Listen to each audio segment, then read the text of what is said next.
I'm honored to welcome my new friend.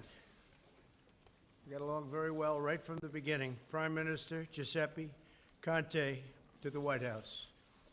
Mr. Prime Minister, I want to begin by congratulating you once again on your tremendous victory in Italy.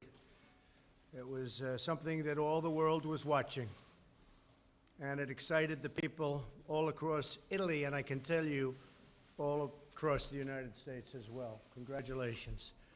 In your election, the Italian nation has reaffirmed the great traditions of sovereignty, law, and accountability that stretch all the way back to ancient Rome.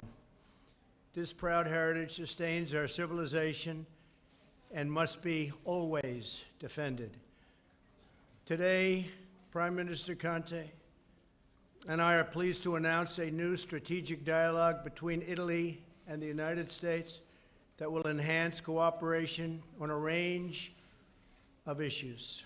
This includes joint security efforts in the Mediterranean, where we recognize Italy's leadership role in the stabilization of Libya and North Africa. They've been terrific. Both the Prime Minister and I are focused on the urgent need to protect our nations from terrorism and uncontrolled migration.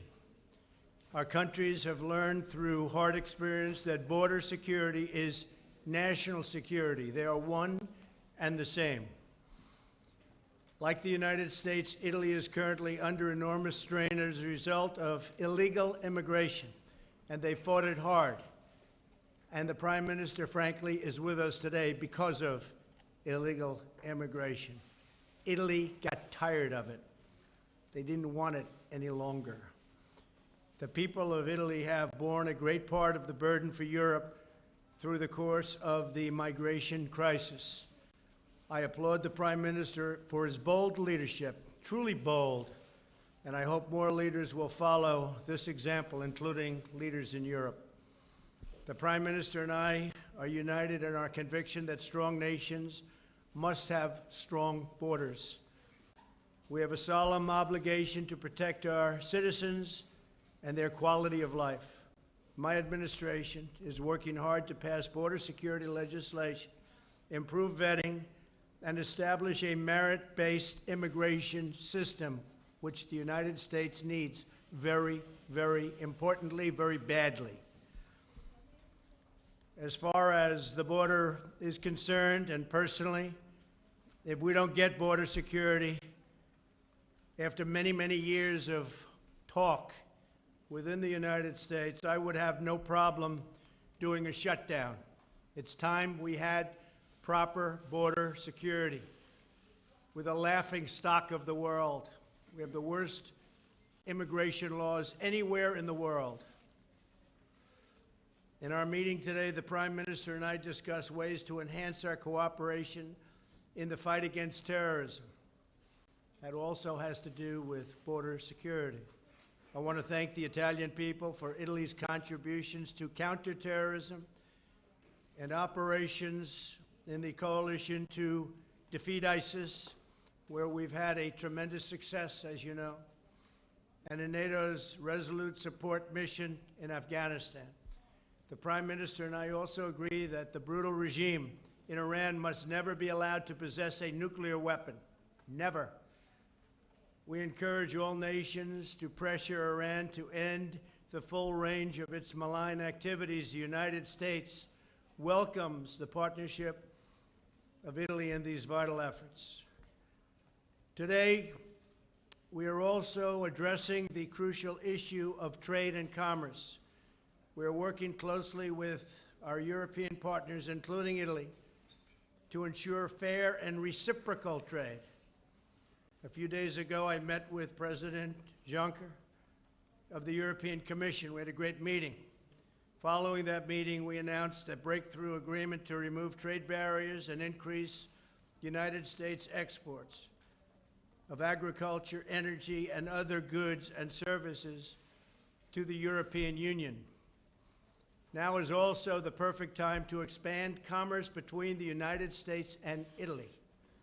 America's booming economy, setting records in so many categories, creates enormous opportunities for investment. Likewise, I recommend investment in Italy. It's a great place with great people. I look forward to working closely with the Prime Minister to open up new commercial opportunities that will reduce our trade deficit substantially and increase our mutual prosperity. Mr. Prime Minister, we discussed our shared goal of combating unfair foreign trade practices from non-market economies. They're brutal, but we're winning. These abuses include subsidies, excess capacity, intellectual property theft, forced technology transfer, currency devaluation, and distortion caused by state-owned enterprises. In this area, like so many others, cooperation between Italy and the United States can make a tremendous difference, not only for our countries, but all over the world. And it's making a big difference, and we're making a big difference, tremendous difference on trade and on fairness. But we also have to be fair to the people of the United States and the taxpayers of the United States. Mr. Prime Minister, thank you again for joining me for these important discussions. We are both outsiders to politics. Can you believe it? We are outsiders to politics. I look at all these wonderful politicians, and we're both determined to protect the rights and needs and interests and dreams of our citizens, and we will do that.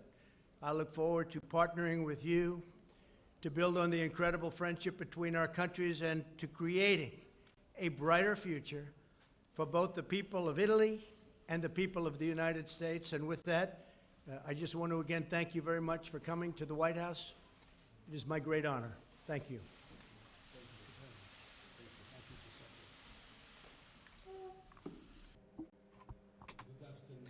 Buon pomeriggio a tutti. Thank you, President Trump, for this kind invitation, for this warm hospitality, only 2 months after the formation of my government. I take it as a sign of the special attention to Italy and to me as well. Don't forgive me, but I don't want to renounce the privilege for speaking in my wonderful language now.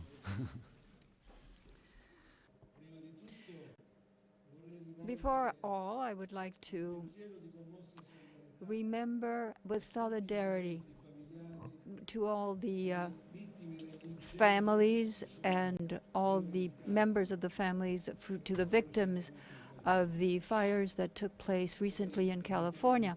I'd also like to say a very, very affectionate hello to all the friends from Niaf. So our relationship is a very long one. It goes way back, and today we have strengthened it even more, and I'm extremely happy about this. And with this very fruitful encounter here in at the White House, we have made another step ahead in order to intensify our cooperation, our work together to make it even more adequate vis-a-vis the geopolitical, economic situation in the world. From June 1st, there's another element that brings us even closer. The United States and Italy, my government, and the Trump administration are both governments that represent change. They were chosen by citizens in order to change the status quo and to improve their life conditions. There's so many things that bring us together, that unify us in Italy as in the United States. We are doing what we had promised during our electoral campaign, and we are working in order to give answers to the expectations of our citizens so that we won't disappoint them and we don't betray our mandate. In Italy, in the United States, we are proving that change is possible.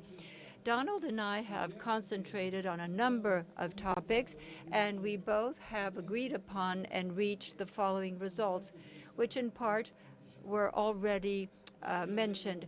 Today, we will have made a great step ahead. We will start working in Italy. It's a directorship booth, as it were, in the Mediterranean between Italy and the United States. I would say that we're almost twin countries in which Italy is becoming a reference point in Europe and a privileged interlocutor for the United States for the main threats and challenges that we have before us. Terrorism, for all the crises that we see in the Mediterranean, and in particular in regards to Libya. Secondly, the American administration also recognizes that Italy has a leadership role as a promoter country that will lead to the stabilization of Libya. And of course, this with a great respect for the Libyan population. With the United States, we will be working in order to reach these results, and we will decide what needs to be done in view of this result. I am truly thankful to you, Donald, for your support. Thirdly, in terms of immigration, I also described to President Trump the innovative approach that Italy has put forth. And the European Union now has the responsibility to not leave the weight of the management of immigration on the shoulders of the countries of first arrival, like Italy is. And as you heard President Trump say, we appreciate this contribution which is provided by the Italian government, which is providing fruit, good results. We are talking about an approach, a multi-level approach, in order to try to resolve the phenomenon of immigration, not because of an emergency, but because this is a structural approach. I want to underline this is in line with the position of President Trump, which goes from the respect and dignity of people to make sure that fundamental rights are protected, and it wants to make sure that these rights are trampled over because these people are in the hands of criminal bands. I also want to underline that the World Day for the exchange of human beings is going to be celebrated. I also told President Trump that I'm very satisfied for the understanding that was reached very recently between ourselves and the President of the European Commission, Juncker. I believe that this understanding is fundamental and that we have to work upon it immediately, bringing our efforts together to make sure that European, American, Italian citizens receive the benefits of a more equitable trade relationship, which is completely reciprocal.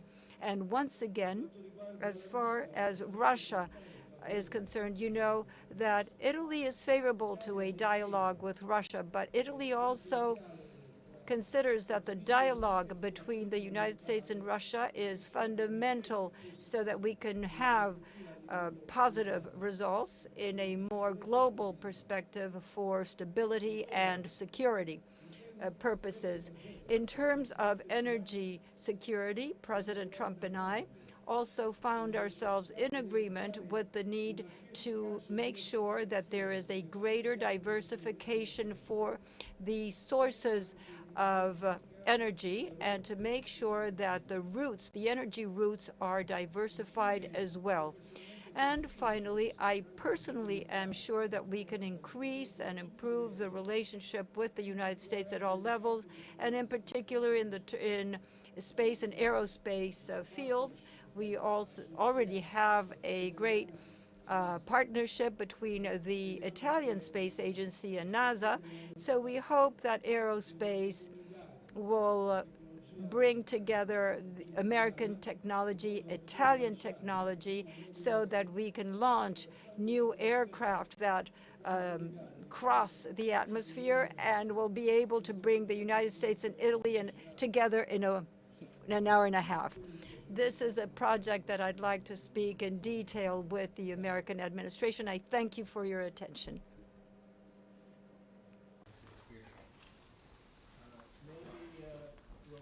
Sager, please. Sager and Jetty. Thank you. Daily Caller. Thank you, Mr. President. To follow up on what you were saying about the shutdown, sir, are you saying that you would be willing to shut the government down in September if it does not fully fund $25 billion worth of your border wall and also deliver all of the immigration priorities that you listed in your tweet? Or are you leaving some room for negotiation there? I'll always leave room for negotiation, but this has been many years. This isn't just Trump administration. We're new. There's been many years, even decades. We have immigration laws, we have border security, we have all sorts of things going on that are, it's disgraceful. We are doing a phenomenal job. We're setting records, but we have laws that don't work. So we're working around those laws, and it's unfortunate. I have to take my hat off to the Border Patrols, for the law enforcement, to ICE, which really has been maligned by the Democrats, the job they do. They go into these MS-13 nests, nests of bad people, killers in many cases. And they go in there fearless, and they do an incredible job, and they get them out. They either go to jail or they get out of the country. So I want to just take my hat off to ICE and the brave people that have really been maligned by the Democrats. We need border security. Without a border, as this gentleman can tell you also, because the Prime Minister really was a very big factor in his win, and other people's win in Italy. But it was a big factor in my win. We need border security. Border security includes the wall, but it includes many other things. We have to end the lottery. We have to end the chain. The chain is like a disaster. You bring one person in, you end up with 32 people. We have to end these horrible catch and release principles where you catch somebody, you take their name and you release them. You don't even know who they are. And then they're supposed to come back to a court case where they want us to hire thousands of judges. The whole thing is ridiculous. And we have to change our laws. And we do that through Congress. So I would certainly be willing to close it down, to get it done. As you know, we are already approving things in various bills, including we're going to be taking care of the military. We always put the military and law enforcement very high.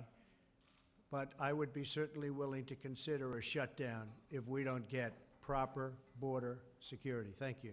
Please. Sir, just to follow up on that quickly, is the $25 billion a red line for you? I have no red line, unlike President Obama. I just want great border security. Okay? Mr. Prime Minister, here in the United States, amongst our commentariat, there was a consensus that the president's appearance at the G7 and NATO damaged our relationship with those institutions. As a member of both of those institutions, what is your assessment of the president's appearance at both?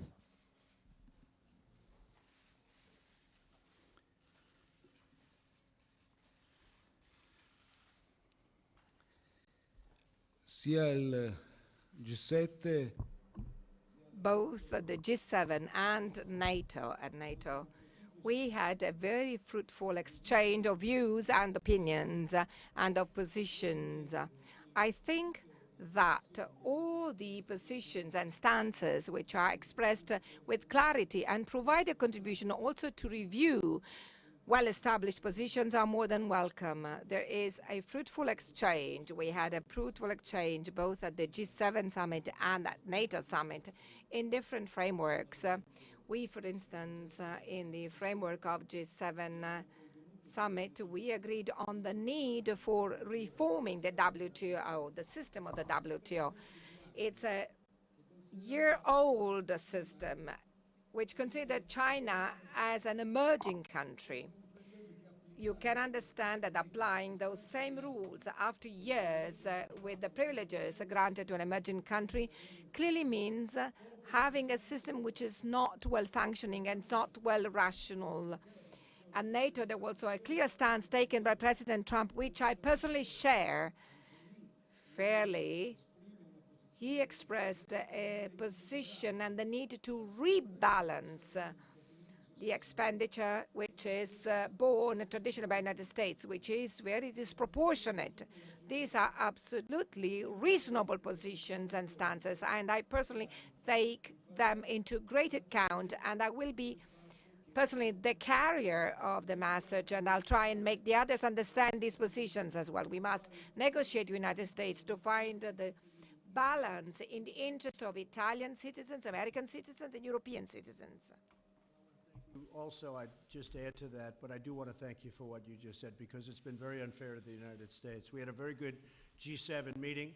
That's where Giuseppe and I became friends. I think we were probably more closely aligned than anybody else in the room. But it was a great meeting. In every respect, I would say it was very good. And NATO in particular.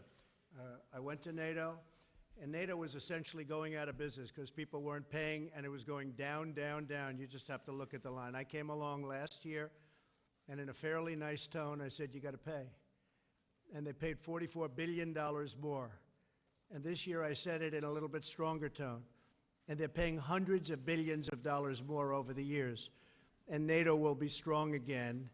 And if you speak to Secretary General Stoltenberg, I think he's the biggest fan of Trump because he said we couldn't collect money until President Trump came along. And he said last year we collected $44 billion, and this year the money is pouring in. But it's like the Prime Minister said, we really talk about imbalance. We were treated very unfairly. The United States was treated very, very unfairly because we're shouldering anywhere from 70 to 90% of the cost of NATO. That's not fair. It's not fair, especially when you take Germany, and Germany's paying 1%, a little more than 1%, and they're buying and paying tremendous amounts of money to Russia. So we're supposed to protect countries from Russia, but they're paying Russia billions and billions of dollars for the energy. Not good, not a good situation, and I let it be known. So the bottom line is the NATO countries are now paying a lot more money, and NATO's become a lot stronger because of it. And I appreciate your answer. Thank you. Please. Posso aggiungere, scusami, Sorry, Donald, may I add something? I'm saying that as a person who has a huge experience as a lawyer, you have a president who is a strong supporter and advocate of the interests of the American people and the American country. He's a great negotiator. And I'm told there is Maria Luisa Rossi Hawkins from Mediaset Group who wants to ask a question. The question must be asked. Potential, the Italian economy underperforms regularly. Given your stellar success in the US economy, what do you think would reignite the Italian economy, and what role do you think the EU should play on it? And President Conte, do you think President Trump's formula would work in Italy as well?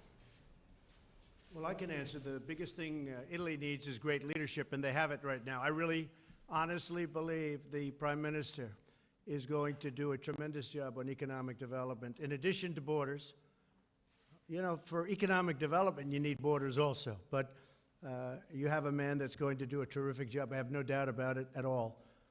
He knows how to sell. He knows how to promote really a great product because they make among the greatest products. I won't mention their names, but they are great.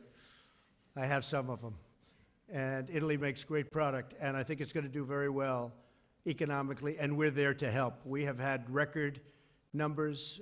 I've been here for a little more than a year and a half, and we've had record numbers. We've had numbers that nobody believed possible, especially if you look at one particular fact that was not reported very much, trade deficit, $52 billion reduction in the trade deficit for the quarter. And I think probably Steve Mnuchin, Treasurer, is here, and Mike Pompeo, I think nobody would have thought that would be possible so quickly. $52 billion reduction in the trade deficit for the quarter.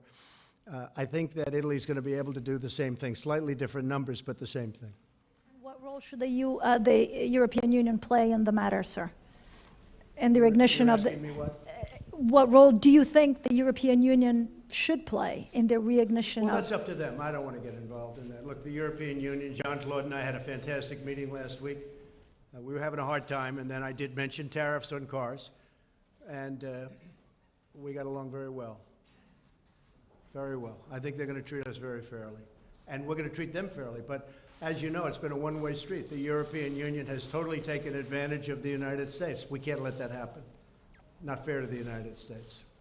And by the way, Italy has a $31 billion surplus with the United States, meaning we have a $31 billion trade deficit with Italy, and we discussed that, and we'll work something out. We're going to work something out, okay? Thank you. Quanto a me, or As far as I'm concerned, I'm very envious of the records and the growth figures of the American economy. We discussed that before with Donald. Somehow these are systems which cannot be compared because they are magnitudes, orders of magnitudes which are very different. But at the same time, envious but ambitious at the same time. As a government leader, I'm ambitious for my economy to do a lot, much more than what was done in the past. We are preparing a series of structural reforms which we will be submitting to the attention of our European partners too. I do not want the tax reform to be set aside. It was a leverage in this country for economic growth, and generally it represents, if well constructed, it represents a leverage for economic growth by working also on streamlining and simplifying red tape, administration, regulations. So we are trying to eliminate corruption pockets. We are trying to speed up the civil trials, the procedures, the proceedings. They are all sectors together with the citizenship income, which will support those people who lose a job to find a new one. These are all the reforms that we consider to be a positive element to represent an economic leverage for our country, which can then try and reach the growth. One of the biggest things that we've done, obviously the massive tax cuts, but maybe equal to, would be the tremendous cuts in regulation. And I know Italy well, and they have a lot of regulation. And I have no doubt that the Prime Minister, Giuseppe, will be working very hard on that. But I think, Giuseppe, I can say from our standpoint, one of the most important things we did was cutting massively these horrible regulations. And I believe so strongly in the environment. I want the cleanest air, the cleanest water, the cleanest everything, the best everything. But you had 10 regulations for every point in some cases. It was ridiculous. It would take many years to get a highway or a road approved. We have that way down. We have it down to 2 years, and it'll hopefully be down to 1. And it may get rejected, but at least it's going to go quickly. So we want regulation, but it's got to be cut to a minimum and do the trick. And I think that Italy will follow suit. I know they've looked at it very strongly, and they're going to follow suit. Okay, thank you. Thank you very much. Roberta Rampton of Reuters, please. Roberta. Hello, Roberta. Thank you, Mr. President. You spoke a bit about Iran today and your discussions, and I'm wondering if you could tell us what you think Iran needs to do to reduce some of the tensions. And you've met with the leaders of North Korea and Russia. Are you prepared also, are you willing to meet with President Rouhani, and under what conditions? And have there been any preliminary discussions about something like that? I'll meet with anybody. I believe in meeting. The Prime Minister said it better than anybody can say it. Speaking to other people, especially when you're talking about potentials of war and death and famine and lots of other things, you meet. There's nothing wrong with meeting. We met, as you know, with Chairman Kim, and you haven't had a missile fired off in 9 months. We got our prisoners back. So many things have happened so positive. But meeting with people, I had a great meeting, in my opinion. Of course, the fake news didn't cover it that way, but I had a great meeting with President Putin of Russia. I think it was a great meeting in terms of the future, in terms of safety and economic development and protecting Israel and protecting everybody. I thought it was a great meeting. Great meeting with NATO. I just explained NATO. Hundreds of billions of dollars more money will be paid into NATO, the coffers of NATO, and much already has. So I believe in meeting. I would certainly meet with Iran if they wanted to meet. I don't know that they're ready yet. They're having a hard time right now. But I ended the Iran deal. It was a ridiculous deal. I do believe that they will probably end up wanting to meet, and I'm ready to meet anytime they want to. And I don't do that from strength or from weakness. I think it's an appropriate thing to do. If we could work something out that's meaningful, not the waste of paper that the other deal was, I would certainly be willing to meet. Do you have preconditions for that meeting? No preconditions, no. They want to meet, I'll meet. Anytime they want. Anytime they want. It's good for the country, good for them, good for us, and good for the world. No preconditions. If they want to meet, I'll meet. Prime Minister, I wanted to ask if you and the President, you talked about the need to stabilize Libya. I wanted to ask if you and the President discussed working together on energy production in Libya in some way. Did you discuss oil production in Libya? Do you see a way for the United States to become involved there, perhaps with Italy's help?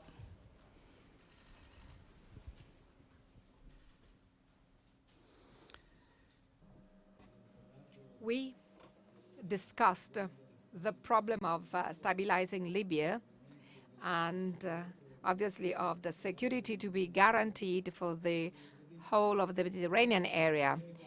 You see, it's not only a problem of the migration routes. Many of the migration routes from African countries concentrate in the Libyan area, but it's also a problem of security in general. Because, for instance, through the migration routes,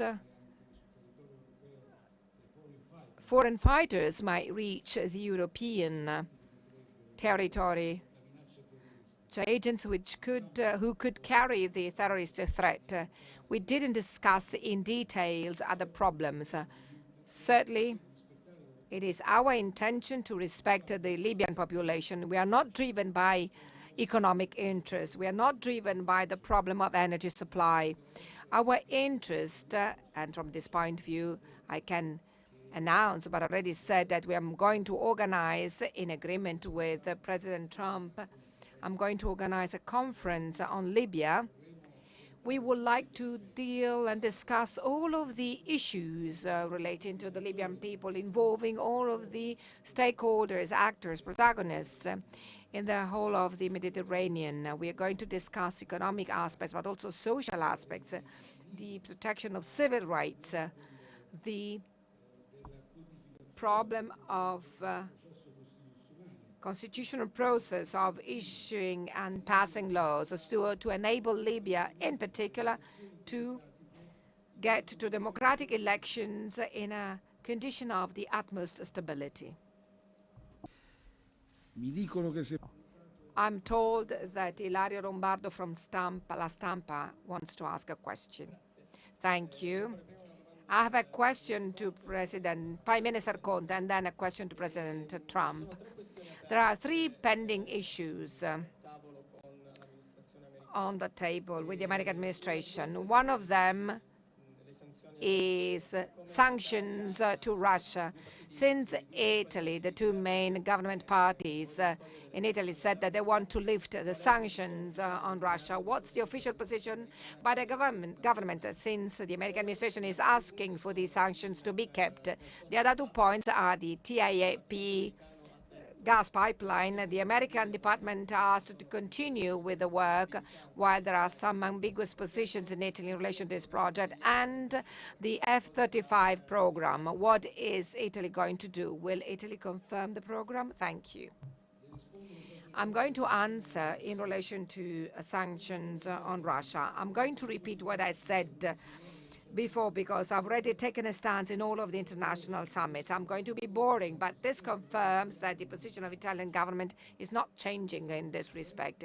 We are open to dialogue with Russia. We do believe that Russia plays a fundamental role in all international geopolitical crises. So thinking that Russia can be kept out of a dialogue, as President Trump said, if we want to solve problems, we cannot choose the counterparts to deal with. We must accept and sit at the table and negotiate and have dialogue with those who are, in reality, our counterparts. As far as the sanction system specifically is concerned, I'm well aware, I said that the system stemming from the Minsk agreements as the outcome and is connected to the implementation of the Minsk agreements. So it is clear that it is unthinkable today to lift overnight those sanctions.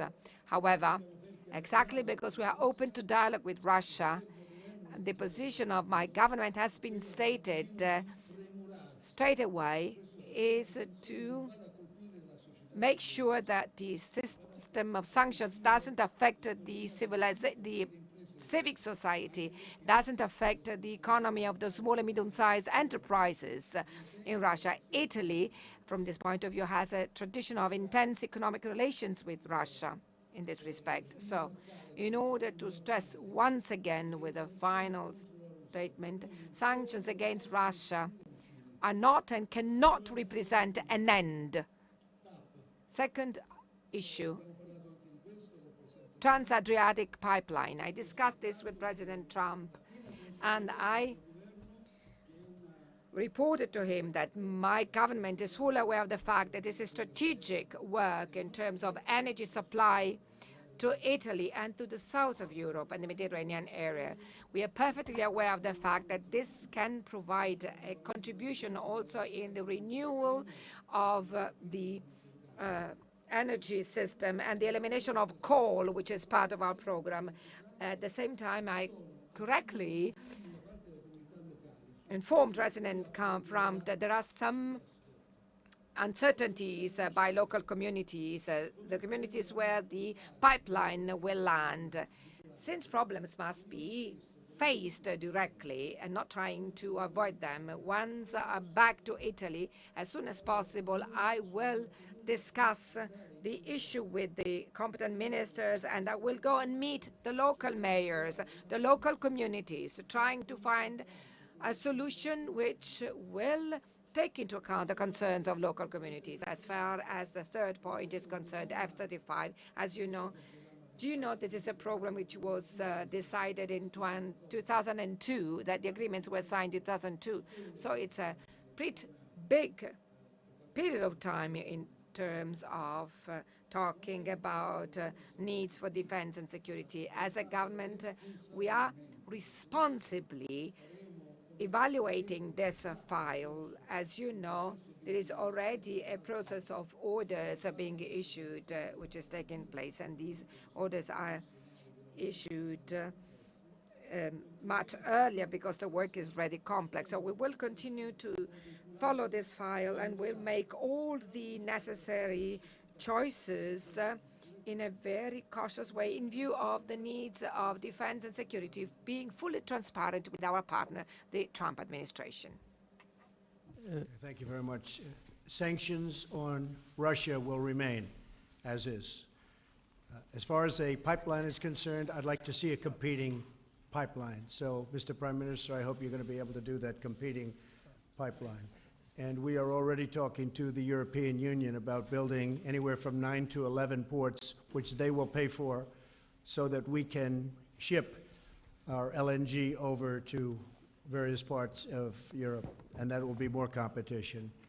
But the sanctions on Russia will remain as is. Okay, thank you very much, everybody. Thank you. Thank you.